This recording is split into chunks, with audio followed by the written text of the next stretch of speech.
Oswaldo, você poderia me informar se já iniciou a gravação da sessão? Acho que não, né? Já iniciamos sim, presidente.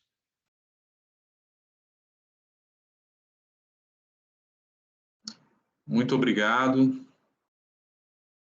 Então, essa é a sessão de julgamento da primeira Câmara Julgadora do Tribunal de Impostos e Taxas, do dia 8 de novembro de 2022. Estão presentes na sessão eu, conduzindo os trabalhos, né, Dr. João Maluf Júnior, os demais juízes, Dr. Márcio Fernandes Lima, o Dr. Jandir Daleluca. Como representante fiscal, temos a doutora Maria Cláudia Silveira e temos a presença aqui dos advogados, a doutora Maiara Gomes Faria, e eu acredito que esteja aqui também presente a doutora Bárbara Alves de Satéres. Doutora Bárbara se encontra? Acho que não, ainda não. Ah, sim, se encontra, sim, doutora Bárbara, né? Então, bom dia a todos. Nós vamos iniciar pelo processo de interfusão, distribuidor comercial, importadora e exportadora limitada, o que há pedido de sustentação oral. A doutora Maiara vai fazer a sustentação oral, não é isso? Doutora Maiara, me escuta?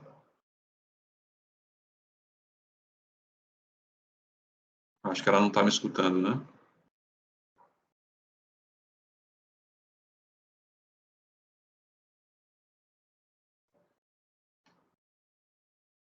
Doutora Maiara, me escuta?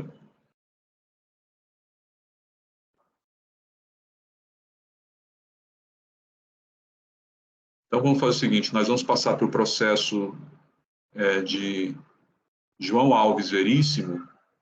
A doutora Bárbara, ela pelo menos está escutando, não é, doutora Bárbara? Sim. A doutora fará a sustentação oral do processo? Eu não escuto.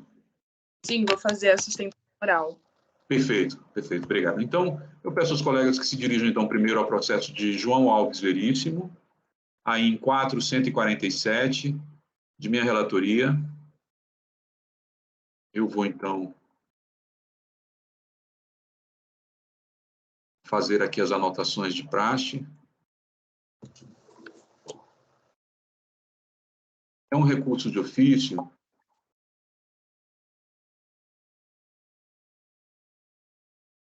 Sim.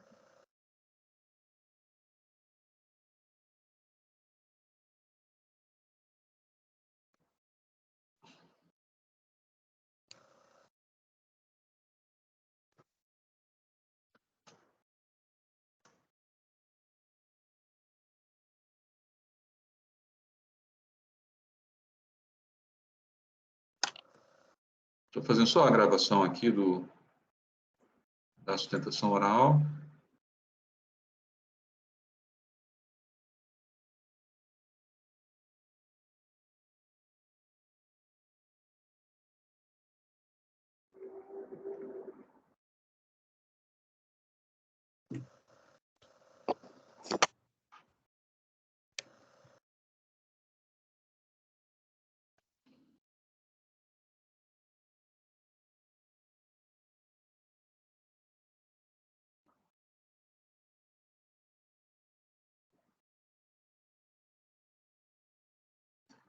O voto já se encontra registrado.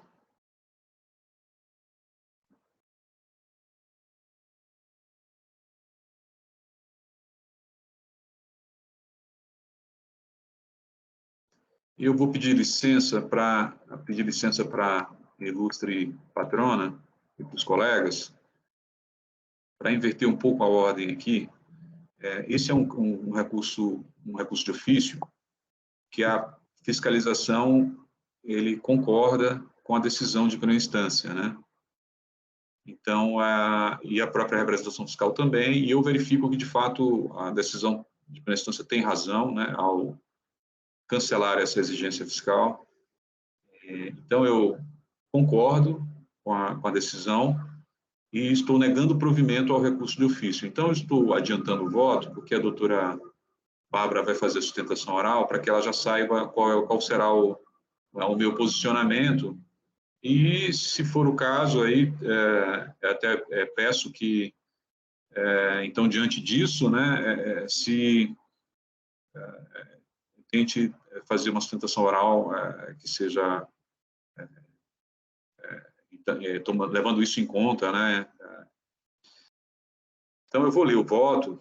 Desculpe, eu peço licença para fazer essa inversão, né, de ordem, mas eu acho que é algo que nos ajuda, né? Então, é um recurso de ofício. A decisão de primeira instância julgou improcedente o AIM. A acusação é de falta de pagamento do ITCMD por omissão, né, devido pela transmissão causa-mortes na qualidade de herdeiro de 33,33% da diferença da base de cálculo dos bens, são alguns bens, né, da declaração de ITCMD de transmissão por escritura pública, conforme se comprova pelas cópias. Em seu parecer, a douta diretoria da representação fiscal está em concordância com a decretação de improcedência do presente AIM e há contra-razões do contribuinte. Então, vou para o voto, né? A Fazenda Pública, por intermédio tanto do fiscal autuante como da representação fiscal, reconhece o erro de eleição do sujeito passivo da presente exigência fiscal, tendo em vista que a pessoa que figurou no polo passivo do AIM já se encontrava falecida à época da lavratura. O artigo 1313 do CTN preceitua que é o espólio a pessoa responsável pelos tributos devidos pelo decúbito até a data da abertura da sucessão. O inciso 2 também transfere a responsabilidade para um sucessor a qualquer título ou para o cônjuge meio até o momento da sucessão ou da partilha. Assim, entendo que a matéria foi devidamente tratada pela decisão recorrida, inclusive motivada pela manifestação da fiscalização. Então, nesse sentido, eu conheço e nego provimento ao recurso de ofício. Essa palavra para a doutora Maiara, para a doutora Bárbara, já com esse voto meu, esse posicionamento proferido. É um voto bem singelo, bem simples, né? É matéria bem clara. Doutora Bárbara. Obrigada. Primeiramente, gostaria de bom dia para vocês. Como dito pelo relator, trata-se de auto de infração lavrado no dia 22 de fevereiro de 2022 contra o senhor João Alves, o qual já tinha falecido no dia 21 de março de 2021, por meio do qual se intenta a cobrança de diferença de ITCMD acrescido de multa e juros e sobre o montante recebido em razão da herança pelo falecimento do seu irmão, o senhor Adelino.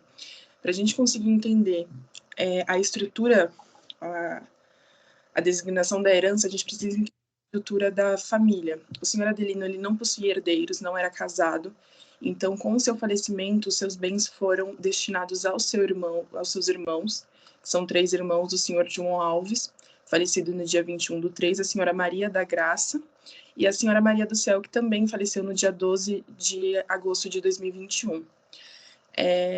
A autuação, ela lavrou 3 autos de infrações distintos para cobrar essa diferença de ITCMD, porque eles identificaram que os bens declarados, os bens número 3, 4, 5 e 7 da declaração de ITCMD de bens no Brasil, de bens situados no Brasil, foram informados por valores inferiores ao de mercado, dada a ausência de atualização da UFESP, da data em que eles foram fixados até o fato gerador.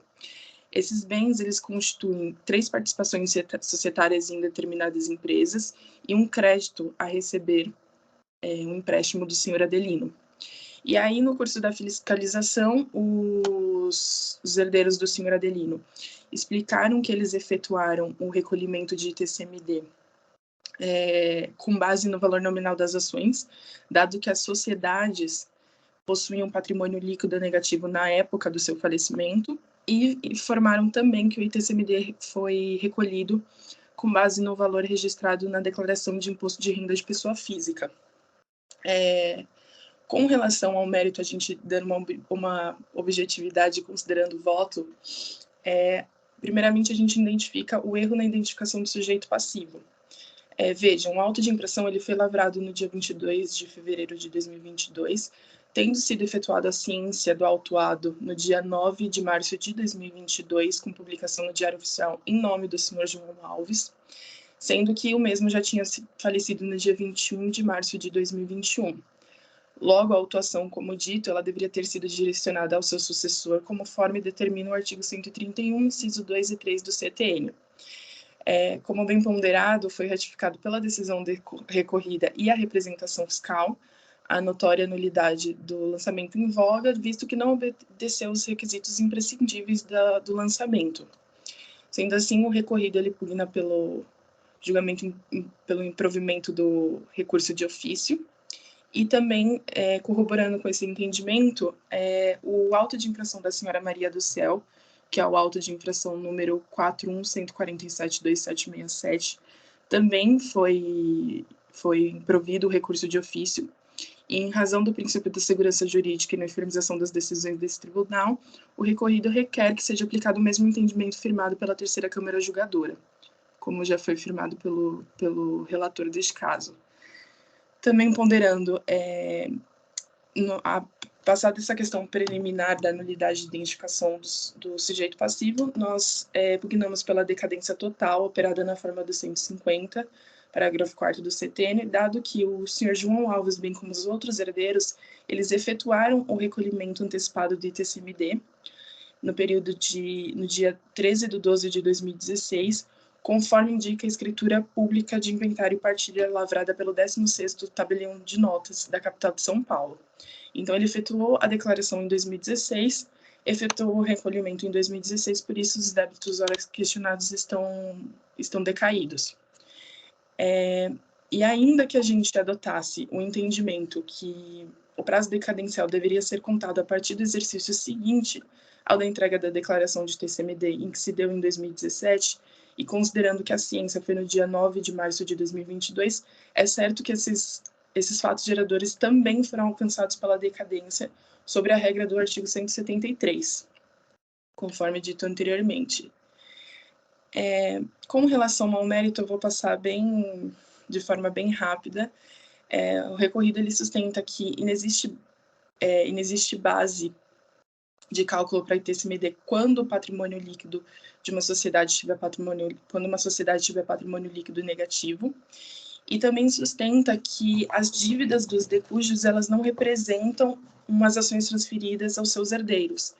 A gente teve até um julgado recente no Supremo Tribunal Federal, que ele votou no sentido que o patrimônio partilhável seria tributação sem base oponível, na medida que o encargo fiscal persegue aquilo que o herdeiro efetivamente acresceu no seu universo patrimonial em virtude do recebimento do seu quinhão, que é o agravo regimental no agravo de instrumento 733.976 do Rio Grande do Sul.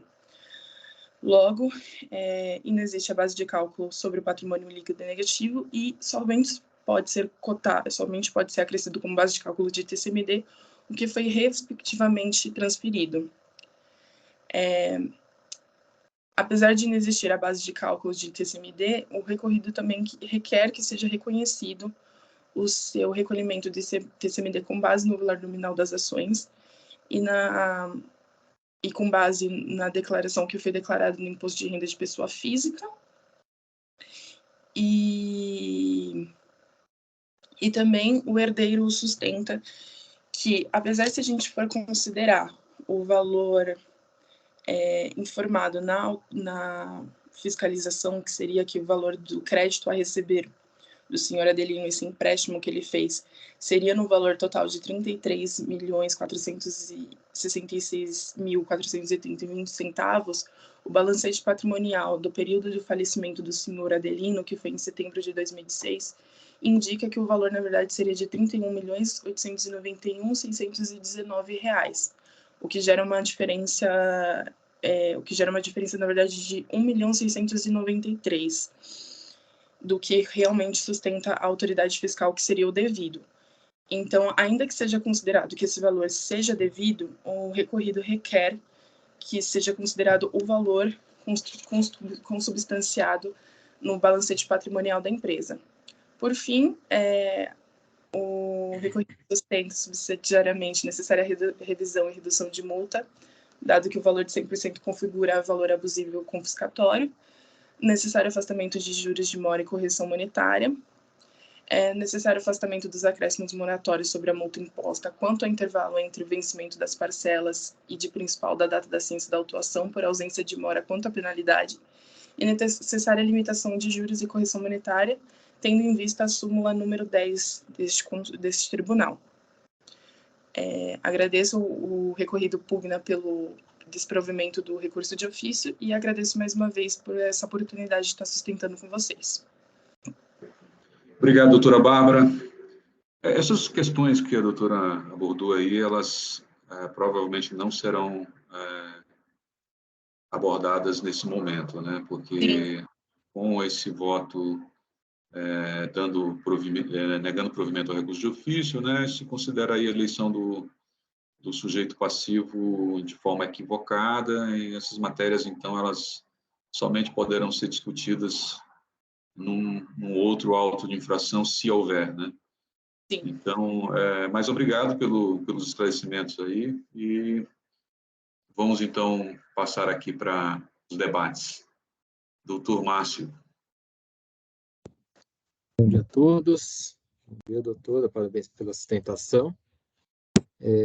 Acredito que nesse ponto aqui, tendo em vista que a gente vai se restringir à primeira preliminar, acredito que não há muito o que falar. Concordo totalmente com o relator. Nego o provimento ao recurso de ofício também, já adiantando o meu voto. Infelizmente, faleceu logo após a notificação, logo após o expediente ter sido encaminhado para a fiscalização. Mas, já adiantando o voto, eu vou votar com o relator. Perfeito, doutor Márcio, muito obrigado.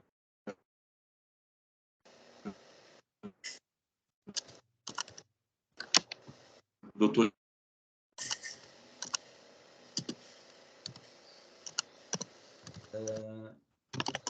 Doutor Jandir. Pois não, doutor João. Primeiramente, bom dia a todos. O erro na eleição do sujeito passivo, nos casos aqui, é claro, né? Conforme já tivemos até a oportunidade de apreciar em outros processos semelhantes aqui julgados na primeira Câmara Julgadora, né? Não é possível lavrar, né, auto-infração contra a pessoa já falecida, tendo em vista que a existência da pessoa natural termina com a morte, né? Nos termos do artigo 6º do Código Civil. Então, por conta disso, acompanho o relator na íntegra. Obrigado. Perfeito. Obrigado, doutor Jandir. Alguma observação, doutora Maria Cláudia? Nenhuma, senhor presidente. Concordamos totalmente com o voto. O autuado teria que ter sido o espólio, né? Não o próprio sujeito passivo. Então, portanto, claramente tem que ser cancelado o auto. Perfeito. Então, nós estamos aí numa situação que a gente pode iniciar os debates, né? E vou pedir aos colegas que marquem sua presença para a votação.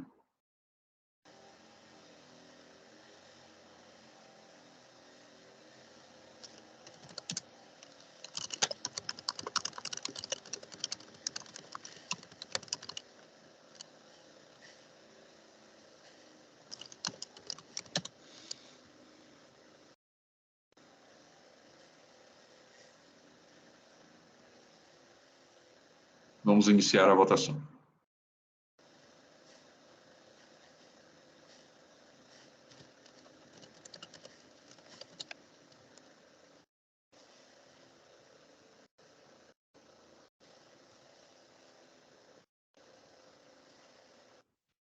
A votação realizada, o processo de João Alves Veríssimo, de TCM, AIN 147274, teve o seu recurso de ofício não provido, em decisão unânime. Muito obrigado, doutora Bárbara. Tenha um bom dia. Vamos passar para o próximo processo. Obrigada, bom dia.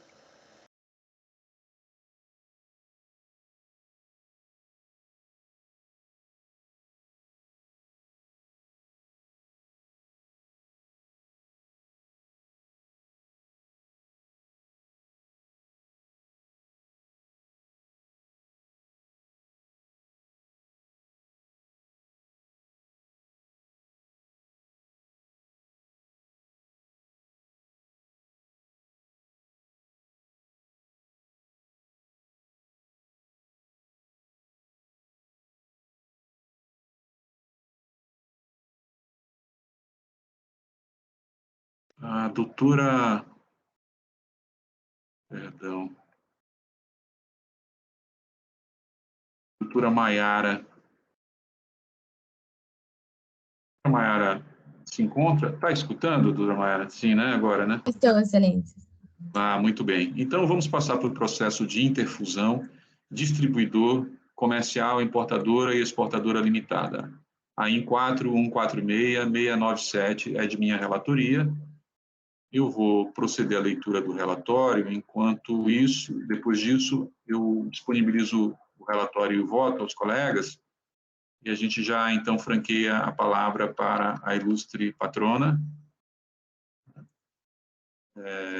Trata-se de um recurso ordinário em que, em face da decisão de primeira instância, que julgou procedente o AIN, são várias acusações. As duas primeiras são falta de pagamento em levantamento fiscal e recebimento de mercadoria sem documento fiscal em levantamento fiscal. E as duas últimas é falta de escrituração de notas fiscais eletrônicas na entrada de mercadorias, né? E nós temos aí a representação fiscal manifestando-se pelo parcial provimento do recurso apenas para a aplicação da súmula TIT 10 em sua nova redação. Eu vou, então, passar a palavra para a doutora Maiara. Doutora Maiara. Primeiramente, bom dia, eu agradeço a oportunidade de fazer a presente sustentação na presente Câmara. Excelentíssimos conselheiros, eu vou aduzir uma pequena síntese, né? Todas as razões que foram colocadas no nosso recurso ordinário. A primeira impugnação feita pelo contribuinte foi no sentido de que, desde o ano de 1990, ele opera no mercado, né, de importados, no percentual correspondente a 100% das suas atividades, revendendo no mercado interno, né, para as empresas que atuam no setor de mineração. Por conta disso, excelência, seus clientes, eles são empresas bastante conhecidas, que é a Vale, a Mineração Caraíba, a Nacional de Grafite, dentre outras empresas desse segmento, o que em si, né, presumimos que é impossível, né, se fazer qualquer operação sem a emissão e esse controle de notas. Por operar somente nesse mercado, né, é fato que nas operações, né, elas são inteiramente rastreáveis por todo esse procedimento de importação que o contribuinte ele faz, né, em cada ano da sua atividade, e que essas operações, né, confrontadas com todas as suas saídas e vendas, elas permitem que seja realizada uma conferência e uma recomposição de toda a movimentação realizada pelo contribuinte. Inclusive, com base nesse mercado, né, foi que o próprio contribuinte ele também trouxe aos autos, né, um laudo, né, elaborado por uma empresa técnica que possa mostrar toda essa questão. Excelência, essa é a questão da afirmação, né, das notas fiscais, do possível rastreamento, ela não só é verdadeira, como ela mesmo se escora das próprias informações, né, que foram levadas nos livros de registro de inventário, né, pelo contribuinte, em toda a sua escritura fiscal na EFD, no processo de fiscalização. Considerando, excelência, e também, assim, foi levantada também toda a complexidade, né, do preenchimento das obrigações acessórias, o qual, sabiamente, né, nós sabemos que está sujeito a erro, e por conta do próprio erro, né, que tenha sido cometido pelo contribuinte, isso não invalida, né, toda a operação mercantil e todo esse controle fiscal, que inclusive está acarreado no laudo. Também colocamos, né, no recurso que, em momento nenhum, a fiscalização ela apontou qualquer movimentação financeira, né, qualquer discrepância nessa relação, com relação a essa movimentação. Colocamos também, né, que não existe, né, nenhum recurso que não tenha sido contabilizado, né, transicionado pela recorrente. Colocamos um fundamento de que a fiscalização ela somente se baseou na EFD, né, no curso de toda a fiscalização, inclusive nessa questão que eu mencionei anteriormente, no erro do preenchimento da obrigação, que não só por si ela faz nascer o tributo, ainda mais que seja por uma presunção. Colocamos também a impossibilidade, né, do método aplicado pela fiscalização, previsto no 509, né, do RICMS, no caso vertente, por conta de toda a insegurança jurídica, né, que foi realizada no lastro da autuação. Para impugnar esse levantamento, como informei anteriormente, foi apresentado uma carta, né, técnica, que seria o laudo, né, da Fox Consultoria. No exame da referida carta, conselheiros, consta nitidamente, né, que em alguns casos teria algum cometimento de erro, sim, da unidade do inventário, que se deixou de proceder o registro. E a conclusão externada na própria carta técnica, ela é no sentido de que as movimentações realizadas com base nas informações fiscais, com a aglutinação dos códigos dos produtos de forma não adequada e que não apresenta nenhuma diferença de saldo negativo do estoque. Essa carta técnica, conselheiros, ela foi apresentada justamente nesse sentido, de tentar mostrar essa realização, esse controle do estoque, e principalmente que não existe essa diferença dos saldos negativos. Assim, pondera-se que a carta técnica, ela pondera, né, e ela fortifica todas as alegações da recorrente. Inclusive, no momento adequado, foi levantado julgamento do Tribunal do Imposto de Taxas, né, que ele pondera a possibilidade de revisão, né, do levantamento fiscal elaborado justamente com a baixa dos autos de diligência e com a observância desses laudos técnicos. E em si, Excelência, acho que o ponto principal a ser trazido é esse, né, principalmente essa questão de que o agente fiscal só se baseou na AFD, e que esses laudos que foram trazidos pela empresa, em nenhum momento eles foram analisados, né, realmente a fiel ponto, assim, né. E com relação, né, à possível ausência, né, de registro de algumas notas, é certo que isso não gerou nenhum efeito tributário que pudesse descaracterizar essas operações, já que o laudo ele comprova que, sim, existia um controle de estoque e que esse saldo negativo é zero. Com base nisso, Excelências, que pedimos, né, o provimento do recurso, com a anulação do julgamento e o retorno dos laudos à primeira instância, né, para que possa ser feita a análise com base no laudo técnico que foi apresentado pela empresa. Obrigada.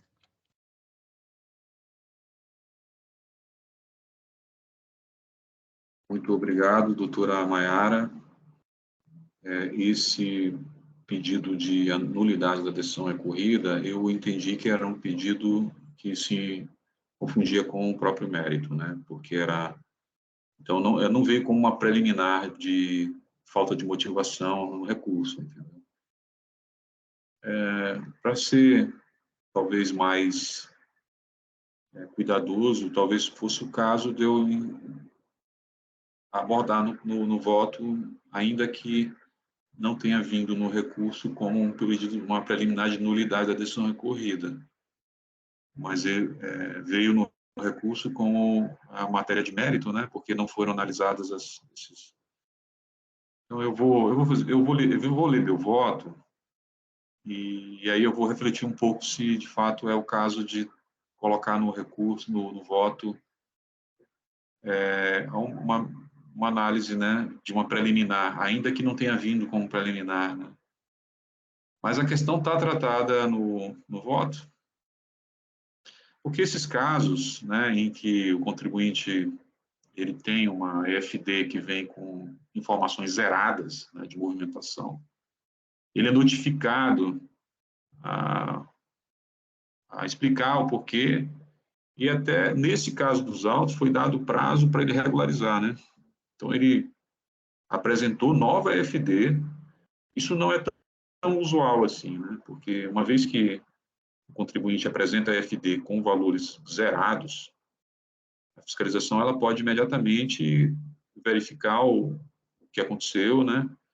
E aí, nesse caso, se houver falta de pagamento do imposto, lavrar uma auto-infração cobrando o imposto, multa, enfim. E no caso dos autos, aí o contribuinte foi notificado algumas vezes para corrigir, apresentou a correção da EFD, e ainda com essa correção foram encontradas as diferenças que constam deste auto lavrado aqui. Né? E aí, em seguida, o contribuinte traz, depois de já lavrado o auto, traz informações, né, de que teria retificado a EFD com novas informações para zerar essas diferenças. Né? Nesses casos, eu estou abrindo só esse parênteses, não é permitido, né, que o contribuinte venha depois, porque já não tem mais espontaneidade. Né? Não é permitido que ele venha depois zerar essas diferenças. Enfim, o meu voto vai nesse sentido. Eu já estou com o voto registrado aí, né? Os colegas puderem acompanhar.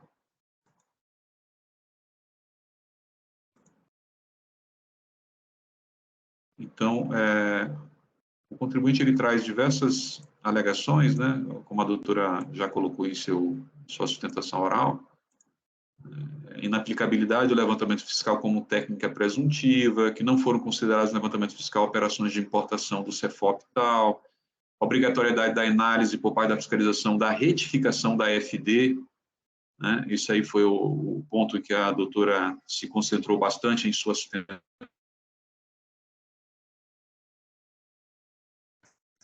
no item 2 do AIM, que houve erro de cálculo no limitador da multa do item 85, conforme o artigo 85A da Lei 6374, inaplicabilidade da solidariedade motivadora da exigência do item 2, e que sejam canceladas as penalidades aplicadas nos itens 3 e 4, tendo em vista que uma das notas fiscais tratava de nota fiscal recusada, né? E as outras tratavam de aquisição de material de uso e consumo ou integrante do ativo imobilizado, que não teriam causado prejuízo ao erário. Então, basicamente, são essas as questões que o contribuinte traz em seu recurso. Né? Então, eu vou ao voto. Então, primeiramente, eu não vislumbro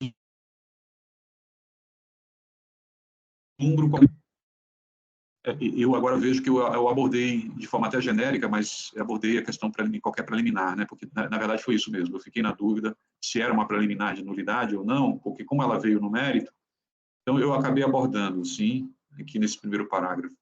Então, está suprida essa questão. Então, primeiramente, não vislumbro qualquer mácula na decisão recorrida, razão pela qual não há que se falar em qualquer nulidade, quer seja material ou formal da decisão, razão pela qual afasto qualquer alegação de nulidade da decisão. Também não assiste razão recorrente no tocante à alegação de que o levantamento fiscal não seria técnica presuntiva aplicável ao caso. De fato, o levantamento fiscal, nos moldes em que é feito nos presentes autos, é largamente utilizado no seio da fiscalização do imposto paulista, sendo regularmente previsto no artigo 74 da Lei 6374, bem como no artigo 509 do RICS. Não assiste razão recorrente no tocante à alegação de que não foram consideradas no levantamento fiscal as operações de importação do CEFOP 3102. Conforme se verifica, as operações sob CEFOP 3102 foram efetivamente consideradas no levantamento fiscal, conforme bem assevera a fiscalização, entre aspas, em virtude do contribuinte não ter informado quais operações as mercadorias que foram remetidas diretamente ao cliente, com CEFOP 3102, que é a compra para comercialização, inclusive cooperativas, né, a operação de comércio exterior, estas mercadorias foram correlacionadas com o CEFOP 5905, remessa para depósito fechado, sendo consideradas no levantamento fiscal específico. Então, elas foram, sim, consideradas, né, no levantamento fiscal específico. Então, a alegação de mácula do AIM, por não ter sido aceita pelo fisco a suposta retificação do livro de registro de inventário do ano de 2016, também não merece prosperar. Verifica-se que a autuada foi dada diversas oportunidades para a correção dos erros na sua escrita fiscal, porém não logrou fazê-lo, havendo a fiscalização levado em conta todas as justificativas devidamente comprovadas pelo contribuinte, restando as diferenças cobradas na presente exigência fiscal. Vejamos o relato da fiscalização nesse sentido. Então, entre aspas, a fiscalização diz o seguinte: o contribuinte foi notificado por DEC e renotificado via DEC, a conferir as informações apresentadas na FD de fevereiro de 2018, acerca do inventário físico relativo ao exercício 2017, uma vez que o total nele declarado foi transmitido pela empresa à Secretaria da Fazenda em sua FD, contendo valor igual a zero. Assim, deverá apontar por escrito eventuais divergências e ou incorreções, sob pena de aceitação tácita dos valores nela contidos. Em vista do não atendimento no prazo estipulado, foi notificado via DEC a justificar as diferenças apuradas nas entradas e saídas de mercadorias por meio do levantamento fiscal específico, considerando o estoque de exercício de 2017 igual a zero. Uma terceira notificação. Em resposta, retificou a FD do inventário 2017 e declarou, justificando de maneira objetiva que as movimentações do período são coerentes com nossas atividades. Então, após a identificação das mercadorias negociadas pelo contribuinte, procedemos ao levantamento específico das mercadorias comercializadas pela empresa no ano de 2017, utilizando o seguinte cálculo. Aí eles fizeram o cálculo normal de levantamento fiscal, que considera entradas e saídas e movimentação, né? Então, o contribuinte foi notificado via DEC, quarta notificação, a justificar as diferenças apuradas nas entradas e saídas de mercadorias por meio de levantamento específico, após a apresentação da retificação da FD do inventário 2017. Em resposta à notificação, declarou, informando os seguintes pontos para esclarecer as dúvidas. Inventário 2016 também precisou ser retificado. Inventário 2017 foi retificado corrigindo alguns erros, alguns itens que não estavam lançados. E segue em anexo a relação de itens que são comercializados com a mesma descrição comercial, porém possuíam códigos diferentes para melhorar a visualização, assim como o balanço de entradas e saídas respectivas, demonstrando a inexistência de diferenças de estoques. E aí a fiscalização continua. Cabe salientar que o contribuinte foi notificado e regularizado seu inventário referente ao exercício 2017, apresentado zerado, por se tratar de um erro de fato. O que o contribuinte fez, apresentando o inventário corrigido. Após a apresentação do inventário 2017, foi efetuado o levantamento fiscal específico de mercadorias, de acordo com os valores apresentados pelo contribuinte. Por conseguinte, o contribuinte foi notificado a justificar as diferenças conforme acima informado. Em virtude de sua resposta, foram consideradas a descrição das mercadorias apresentadas. Todavia, não há base legal para considerar a retificação do inventário 2016 e 2017 anteriormente apresentados, tendo em vista que o levantamento fiscal específico perderia sua razão de ser efetuado, né? Então, ademais, aí eu volto ao meu voto, ademais, o livro de inventário 2016 já havia sido objeto de fiscalização que resultou no outro AIM, razão pela qual não era mais admissível sua retificação para a presente fiscalização. Quanto a isso, em sua manifestação fiscal, a fiscalização assim esclarece, entre aspas, em resposta à notificação, o interessado retificou o livro Registro de Inventário 2016 e retificou novamente o livro Registro de Inventário 2017. Só abrir um parêntese, essa retificação do inventário do livro 2016, que alterou o estoque inicial do exercício de 2017, ela não foi aceita pela fiscalização porque já estava completamente fora do período de espontaneidade, né? Inclusive já havia sido lavrado auto de infração, né? Que, inclusive, criou aí, firmou aí, fixou aí o que foi feito no inventário de 2016, né?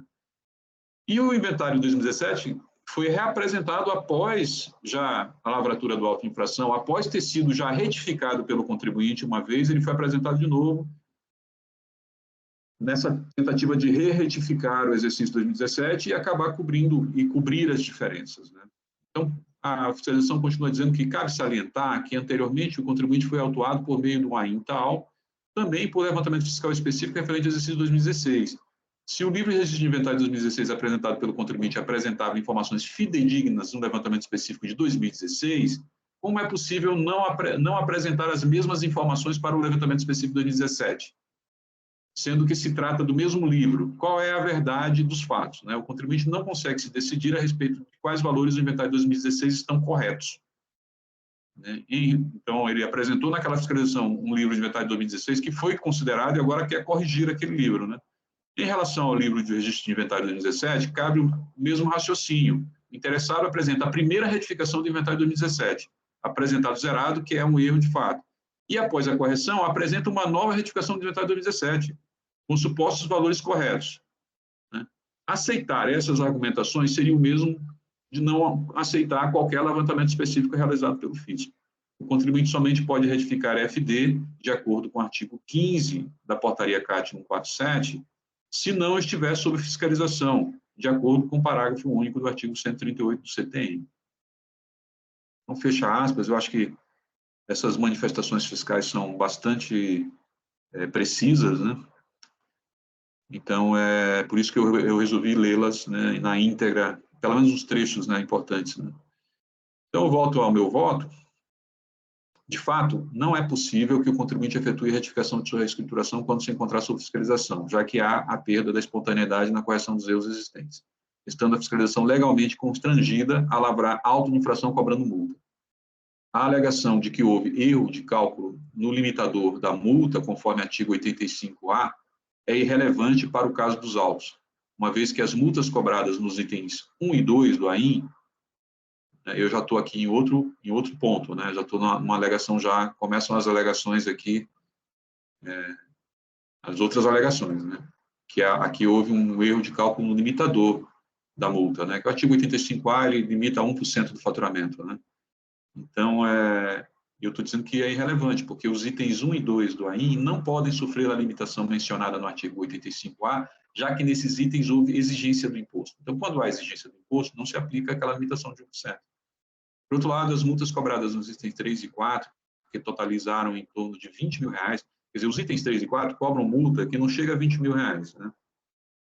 Esse contribuinte aqui, ele tem faturamento de milhões de reais, né?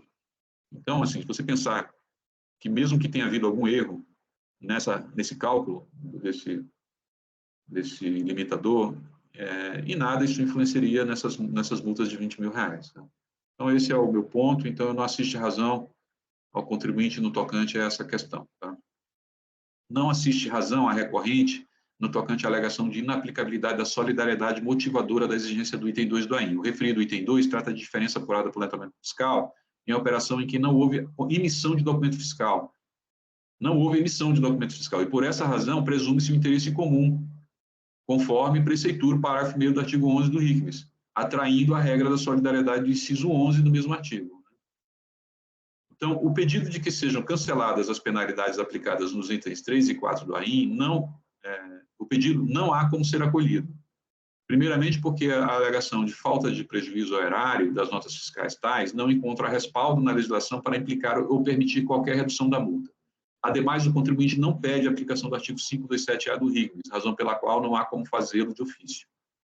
Por outro lado, a alegação de que a nota fiscal 42532 trata de nota recusada veio desprovida de qualquer prova que a possa sustentar, razão pela qual não há como acolhê-la.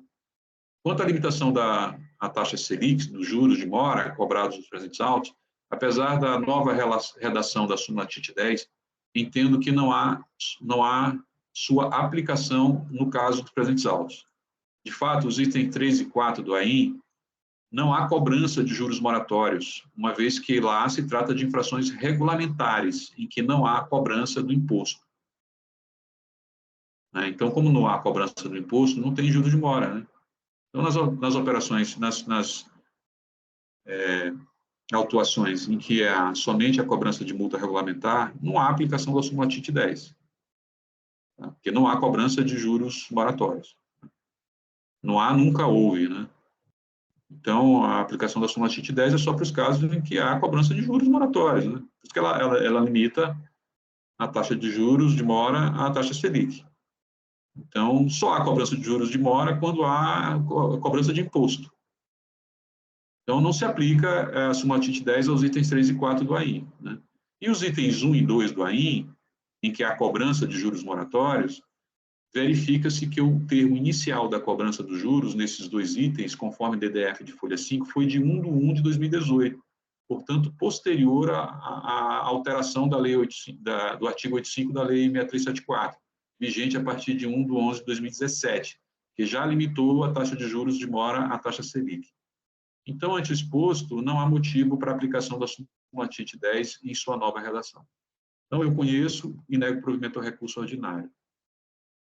É como eu voto, submeto aí o meu voto aos meus pares, doutor Márcio, desculpe.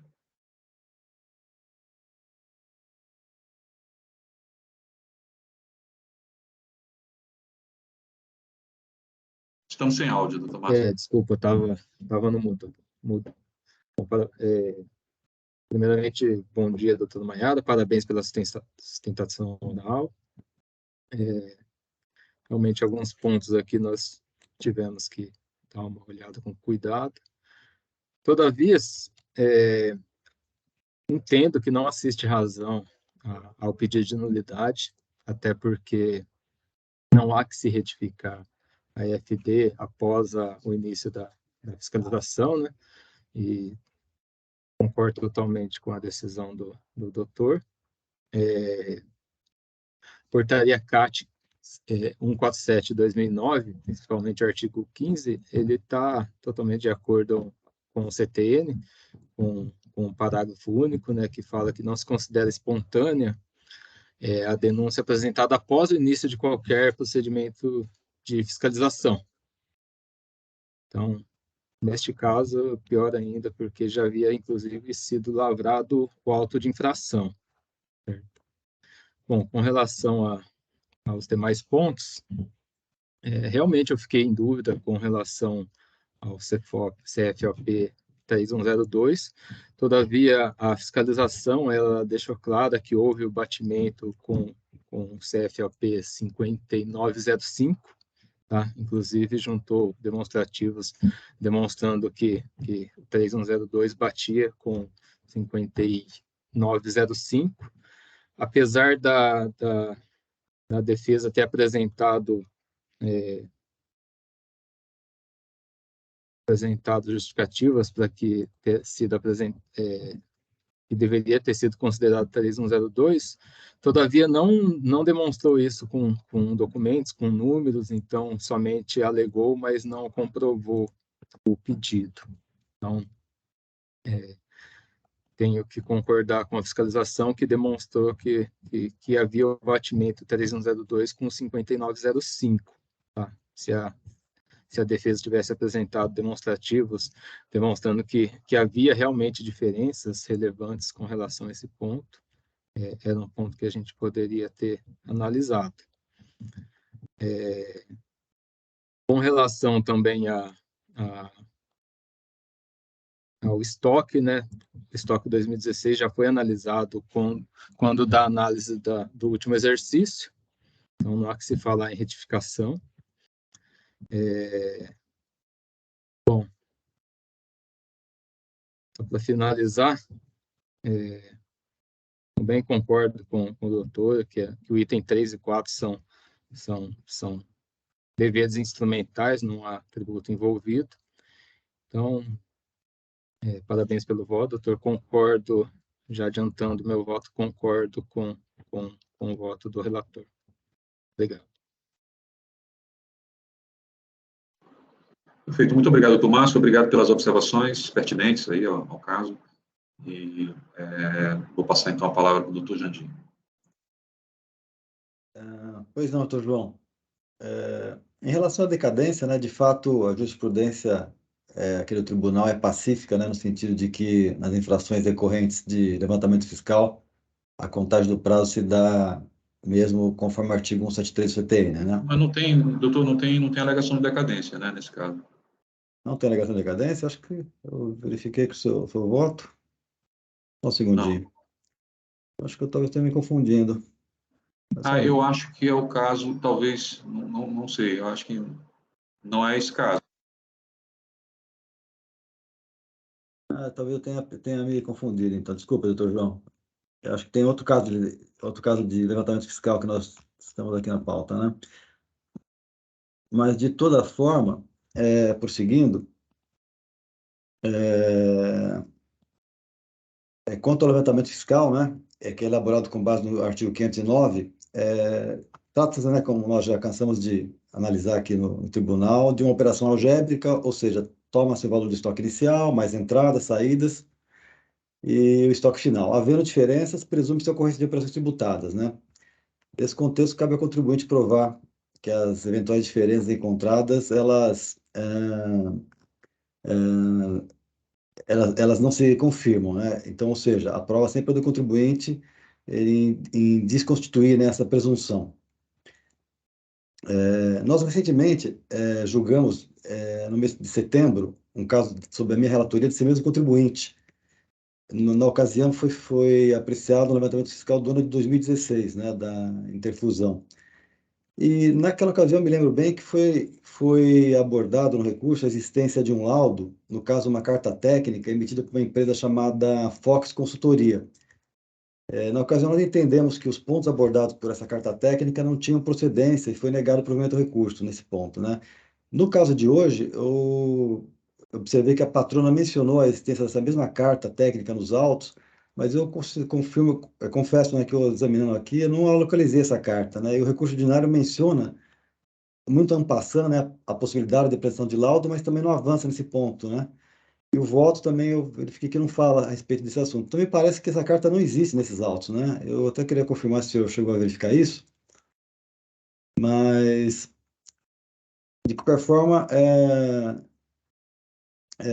assim como no caso passado, examinando as provas aqui dos autos, eu verifiquei que esse levantamento fiscal ele se mantém rígido, né? Ou seja, o recurso ele apenas traz alegações, sem laço em provas, né? Então, de modo que eu só queria confirmar realmente se não existe essa carta, esse laudo técnico, mas a princípio não vejo motivos para desconsiderar o levantamento fiscal, né? E outro aspecto também que a patrona mencionou na situação oral é que não houve a indicação de discrepância, né, de movimentação financeira, né? Ou seja, o auto não apontou, né, nenhuma inconsistência da movimentação financeira. Só que eu gostaria de destacar, né, assim como no caso passado da empresa que já foi abordada essa mesma questão, que o levantamento fiscal está sendo realizado com molde, né, no molde do artigo 509, né, que não se confunde com o artigo 519-A, esse sim, né, que é um método presuntivo baseado em levantamentos financeiros, né. No caso dos autos, era absolutamente desnecessária, né, qualquer indicação de discrepância financeira, uma vez que não é esse o escopo do levantamento que foi feito, né. Então, feitas essas observações, eu vou acompanhar o voto, mas só gostaria de uma confirmação com relação a essa questão desse laudo, se ele existe ou não, porque, apesar de ter sido mencionado, eu não localizei. Obrigado, doutor João. Doutor Jandir, o recurso, eu me ative ao recurso, o recurso não fala, né? Não fala disso. Ele, na verdade, fala da retificação que foi feita e da necessidade de que a fiscalização levasse em conta essa retificação, que é do inventário de 2017, mas especialmente do inventário de 2016, né? Então, até o inventário de 2016. Então, o fato de não ter sido levado em conta após ter sido lavrado o auto de infração, essas duas retificações, uma do 2016 e a outra uma re-retificação do 2017, é que é abordado de forma bastante clara no recurso, e eu acho que isso aqui que eu acho que a gente precisa enfocar mesmo, né? E realmente não encontrei nenhum laudo, nenhuma carta nos autos que faça alguma diferença. Ainda que tivesse, nesse momento eu não acolheria, né? Porque o contribuinte teve todas as oportunidades de explicar as diferenças, né? Houve aí uma paciência de Jó da fiscalização, então não fez no momento certo, né? Então agora tentar reconciliar essas diferenças agora, eu acho que não caberia, né? Mas fica ao seu critério, né? Eu vou passar a palavra para a doutora Maiara, se ela puder esclarecer onde se encontra esse laudo ou essas cartas aqui nos autos. E aí o doutor Jandir, depois eu passo a palavra para o doutor Jandir. Doutora Maiara.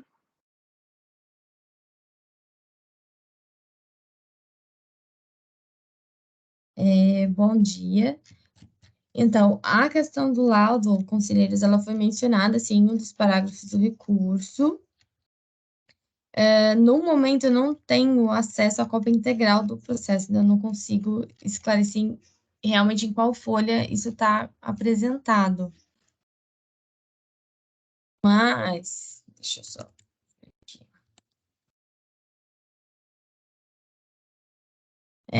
Onde está mencionada a questão do laudo está no parágrafo 75 do recurso. Só um minutinho que eu estou chegando lá, a gente já verifica isso. Se me permite, doutor João, eu não tinha visto realmente essa menção que é feita no parágrafo 75 e 76 do recurso, mas é uma menção apenas assim genérica, né? Fala assim, Vale frisar, nesse passo, que o próprio Tribunal de Depositários já admitiu que a apresentação de laudo técnico pelo contribuinte tem um condão de seja a revisão do lançamento, né? E só isso, não menciona nada mais especificamente do laudo, e eu não vi também nos autos, não localizei nenhum laudo nos autos. Então, por isso que veio Parágrafo mais dúvida. 75, né? Isso. Ah, tá. Então, na verdade é o seguinte, essa discussão ela está dentro da retificação das EFDs, originalmente entregues com os equívocos. Então, o contribuinte ele trata no parágrafo 69 da entrega das EFDs, que elas foram retificadas, e essa retificação não foi analisada pela fiscalização, né? E que houve correções, informações corrigidas nessas retificações que deveriam ser levadas em conta, que aí implicaria a inexistência de qualquer diferença de movimentação. E aí ele chega no item 74 falando que ter-se-ia constatada a verdade, que não houve qualquer saldo negativo de estoque. E aí no item 75 ele fala, vale frisar nesse passo, que o próprio Tribunal de Impostos e Taxas admitiu que a apresentação de laudo técnico pelo contribuinte tem um condão de ensejar a revisão do levantamento fiscal elaborado. Então, ele está dizendo, não deste processo. Esse item 75 está falando que o tribunal, ele já admitiu a apresentação de laudo técnico posterior à autuação. Então, como não admitir a apresentação das FDs retificadas? Entendeu? Então, ele diz, no item 76, e se um laudo técnico teve o condão de ensejar a revisão do trabalho fiscal em outro auto de infração, com muito mais razão, a retificação da FD, feita com base em autorização contida no artigo 5º da portaria 147, deve, quando menos, ensejar a revisão de todo o trabalho desenvolvido pelo agente fiscal. Eis que este é manifestamente improcedente, baseado em obrigação acessória. Então, doutor Jandir, não há laudo. Não foi tratado de nenhum laudo. O recurso ordinário, ele não traz nenhum laudo, entendeu? E não há laudo nos autos. O que há no recurso ordinário é uma menção a uma decisão, né, da 16ª Câmara do TIT, que leva em conta um laudo naqueles autos. Né? E a argumentação de que, se foi considerado laudo após após a autuação num outro processo, por que não considerar as FDs corrigidas neste processo? Então, é isso que trata os itens 69 a 70 e 75, e passa um pouquinho para o 76, né? Essa argumentação, né? E eu digo simplesmente meu voto, né? Não há a possibilidade de considerar essas FDs retificadas, né? Porque o contribuinte perdeu a espontaneidade e também porque foi dada a ele diversas oportunidades, inclusive já retificando o FD de 2017, né? E não poderia retificar a de 2016, porque ele já havia apresentado, já foi objeto de outro auto de infração, então não era nem objeto deste auto de infração. Então, não estava mais...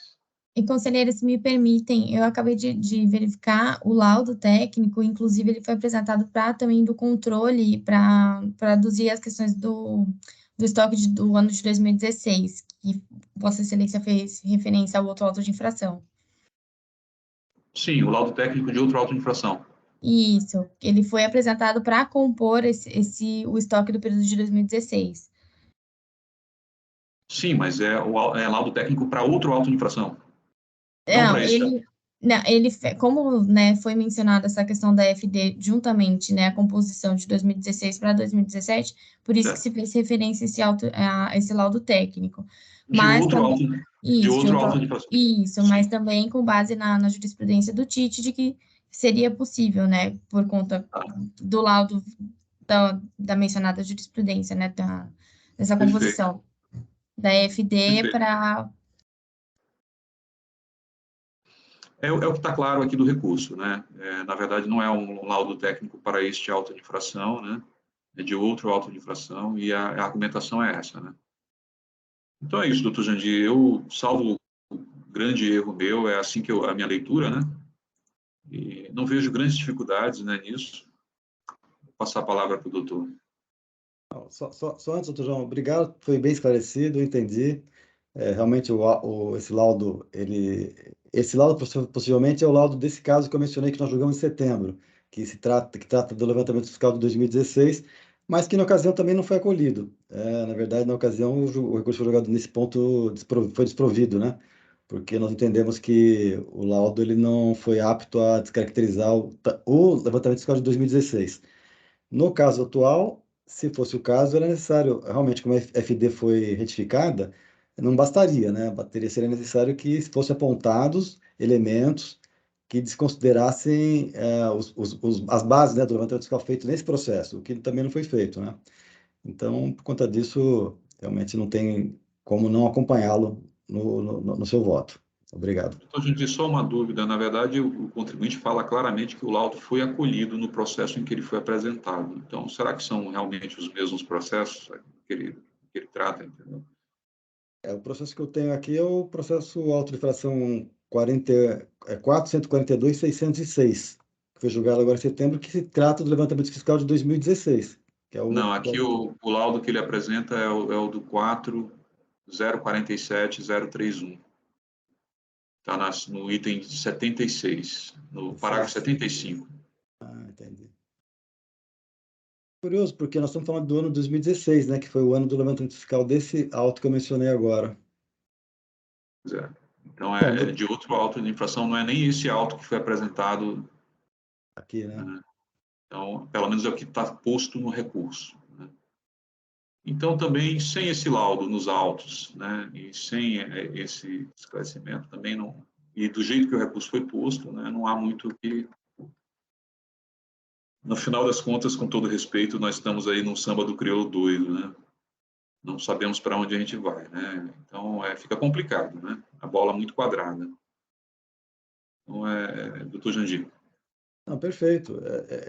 Na verdade, é aquilo que nós mencionamos agora há pouco, né? O levantamento fiscal presume uma diferença de operações tributadas que cabe ao contribuinte demonstrar que elas não ocorreram por algum erro, para demonstrar de alguma forma que os fundamentos, né, do levantamento fiscal não se confirmam, o que não aconteceu no caso, né? Como nós estamos vendo, a gente não consegue extrair de nenhum elemento de prova aqui, nada que pudesse demonstrar que o levantamento fiscal está equivocado, né? Então, diante disso, realmente não vejo outra alternativa a não ser desprover o recurso mesmo. Casos como esse, né, não são tão raros no tribunal em que o contribuinte deixa de preencher a sua FD, né, informar a sua FD com os valores, e esses valores informados, né, informou o estoque zerado, né, isso, claro que isso gera diferença de levantamento e é uma presunção, né, e nesse caso dos autos foi dada a oportunidade para o contribuinte trazer essas justificativas e ele não conseguiu. Simples assim. Então, muito obrigado, doutor Jandir. Eu já ouvi o doutor Márcio. Tem mais alguma questão a colocar, doutor Márcio? Perfeito. Doutora Maria Cláudia, tem... Claro. Desculpe, doutor Márcio.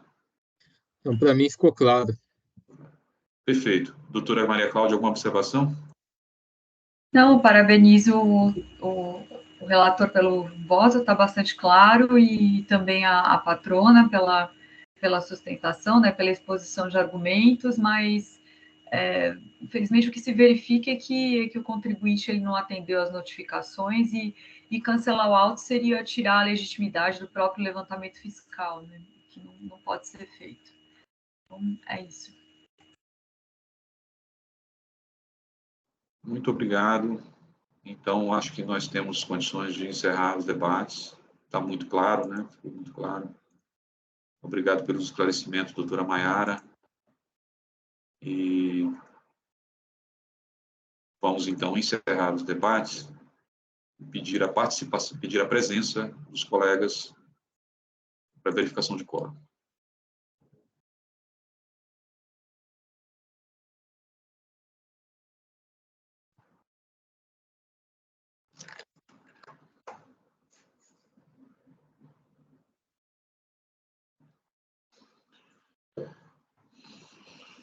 Vamos iniciar a votação?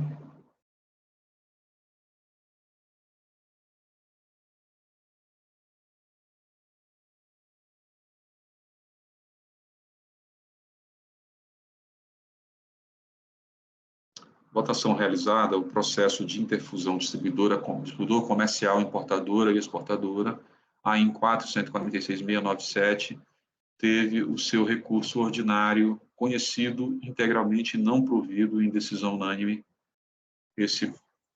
Vamos encerrar, então, essa votação. Muito obrigado, doutora Maiara. Tenha um bom dia. Eu que agradeço, conselheiros, um excelente dia e um julgamento. Obrigado. Vamos passar para o próximo processo. O próximo processo da pauta é também um processo em que há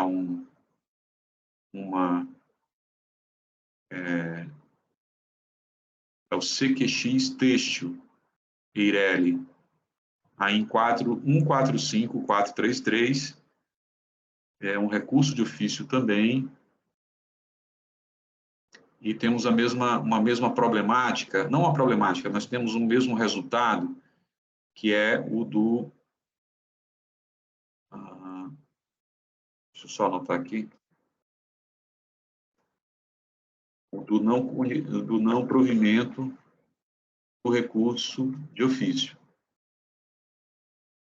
É que a questão é só dos juros, né? O recurso de ofício trata só da questão dos juros da súmula 10.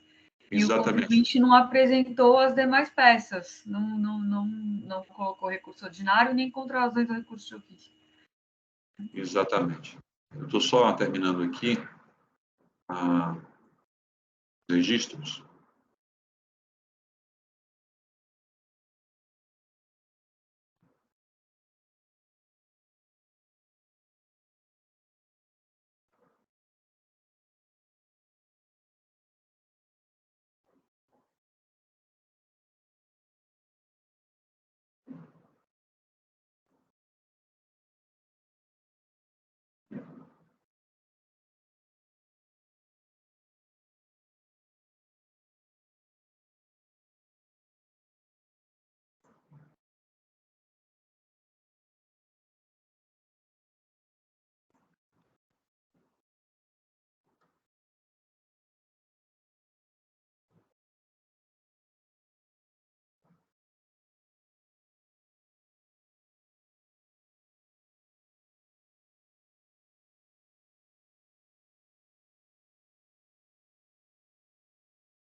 Então, o voto já se encontra registrado.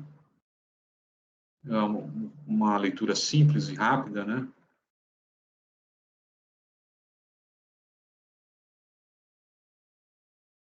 É um recurso de ofício, né, que a decisão julgou parcialmente procedente, presente aí, apenas para proceder à limitação da taxa de juros de mora à taxa Selic, nos termos da súmula TIT 10. E aí interpôs o recurso de ofício, né? O presente aí trata de várias acusações, né? A primeira de falta de escrituração de notas fiscais de entrada, o segundo de falta de pagamento por conta da falta de escrituração, o terceiro, falta de pagamento com escrituração valor menor, o quarto é crédito indevido, um crédito otorgado, né? O quinto é a falta de pagamento com erro na determinação da base de cálculo, o sexto é falta de pagamento com remessa para industrialização. E, em seu parecer de recurso de ofício, a representação fiscal concorda com as conclusões da decisão recorrida, entendendo pelo desprovimento do recurso de ofício, é o relatório. Primeiramente, verifica-se que o contribuinte foi regularmente notificado a apresentar contrarrazões ao recurso de ofício, bem como recurso ordinário, as folhas 1058, nada obstante quedou-se silente, dando-se trânsito de julgado da decisão tocante à matéria não recorrida. No que concerne ao recurso de ofício, não merece ele provimento, uma vez que a decisão adotou a súmula TIT 10 em sua nova redação. Então, eu conheço, porém nego o provimento ao recurso de ofício. Esse é o voto. Vou passar, então, os debates do Dr. Márcio. Então, o voto está claro, o recurso é de ofício aqui, no caso, meramente para a gente verificar a aplicação da súmula 10. Então, a matéria em conteste, concordo com o voto do relator. Perfeito, obrigado, Tomácio. Doutor Jandir. Pois não, doutor João. O caso é simples e não requer maiores divagações, nada a acrescentar. Acompanho o voto plenamente. Obrigado. Obrigado. A doutora Maria Cláudia já se manifestou, né? Explicou exatamente o que havia. Se quiser falar mais alguma coisa, fica à vontade. Não, obrigado, doutor João. Já fiz minhas colocações. Perfeito. Muito obrigado, doutora Maria Cláudia. Vamos encerrar os debates e proceder à votação. Peço a verificação de quórum.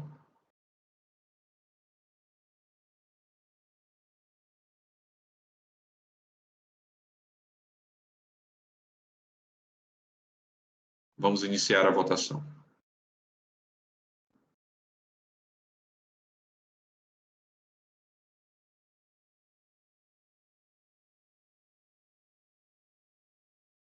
Votação encerrada. O processo de CQX Têxtil Eireli, AIN 4145433, teve o julgamento do seu recurso de ofício conhecido e não provido em decisão unânime. Vou encerrar aqui essa votação e encerrar esse julgamento. Esse foi o nosso último processo do dia, porque, como sabemos, né, o doutor Eduardo encontrou um problema de saúde e não pôde comparecer hoje na sessão. Nós fazemos os votos aqui para que o doutor Eduardo se recupere, né, esteja tudo bem agora com ele. Então, eu vou retirar aqui o processo Societe, ou Société, Comércio de Veículos Limitada, AIN 447.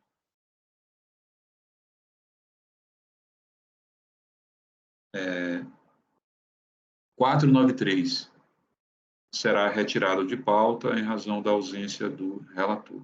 Então, vamos devolver para a pauta.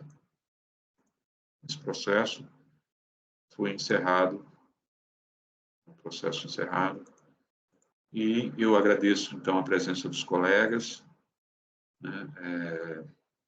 Os processos de hoje não foram tão complicados, né?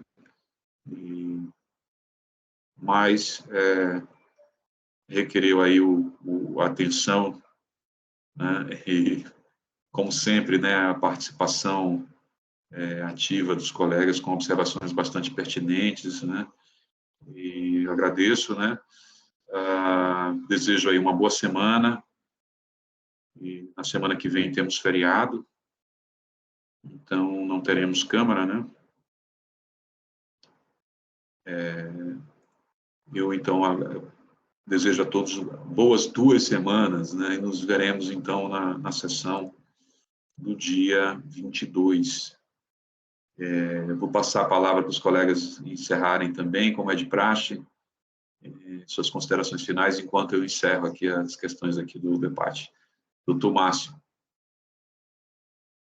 Bom, primeiramente, agradeço a todos aí pelos ensinamentos, pela oportunidade de estar aqui novamente nessa primeira Câmara. E boa semana a todos, bom feriado semana que vem, segunda já saiu, vai emendar para o funcionalismo aqui do Estado, né? Então, boa semana a todos.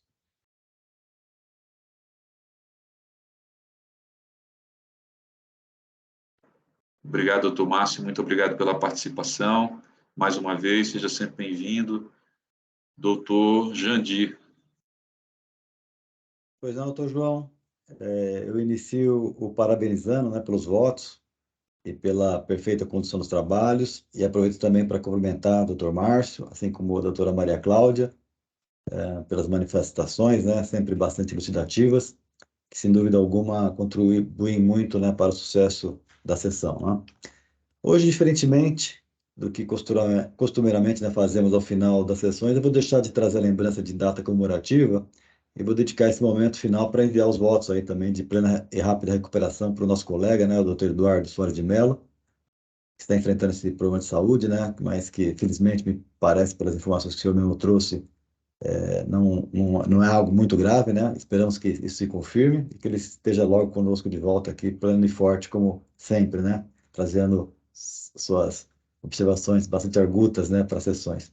Assim, eu me despeço, desejando, como o senhor mesmo disse, né, em razão dos feriados que vamos ter, 2 excelentes semanas a todos. Muito obrigado e até breve. Muito obrigado, doutor Zangira. Um grande abraço, bom feriado, boa semana.